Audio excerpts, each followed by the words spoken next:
আসামিরা তাদের tractor, Mahendra tractor, এবং যাদের বাড়ি হলো চাঁপাইনবাবগঞ্জ, তারা অসৎ উদ্দেশ্যে মাদক পরিবহন করতেছিল মহেন্দ্র ট্রাকের টুল বক্সের মধ্যে, এবং গোপন সংবাদের প্রেক্ষিতে র্যাব সংবাদ পান এবং তাদের দুজনে ধৃত করেন এবং তাদের যৌথ দখল থেকে এই 700 গ্রাম হিরোইন উদ্ধার করছেন।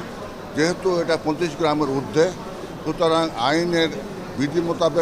আইন মোতাবেক এই আসামি দলকে মৃত্যুদণ্ডে দণ্ডিত করার বিধান রয়েছে, বিধায় আদালত তাদেরকে মৃত্যুদণ্ডে দণ্ডিত করেছেন। প্রসিকিউশন এমন কোনো সাক্ষী দিতে পারে নাই যে এই আসামিরা এই ট্রাক্টর চালাচ্ছিল বা এই ট্রাক্টরের তারা ড্রাইভার বা হেল্পার এই ধরনের কোনো সাক্ষী দিতে পারে নাই, তা প্রমাণ করতে পারে নাই। এছাড়া সবচেয়ে রিলেভেন্ট বিষয় হলো যে মাদক জব্দ করা হয়েছে এবং যে মাদকের এক্সপার্ট রিপোর্ট নেওয়া হয়েছে সেটা সম্পূর্ণ গরমিল রয়েছে, যেটাকে আমরা বিগতে বোঝাবার চেষ্টা করেছি, হয়তো বা বিগত সেটা বুঝতে পারেন নাই। তো যাই হোক, আমরা ন্যায় বিচার থেকে বঞ্চিত হয়েছি। আমরা অবশ্যই এই আদেশের বিরুদ্ধে উচ্চ আদালতে যাব এবং আমরা বিশ্বাস করি যদি আমরা উচ্চ আদালতে যাই এবং আমরা বোঝাতে সক্ষম হই, আমরা অবশ্যই আসামিরা খালাস পাবে এবং আমরা ন্যায় বিচার পাবো।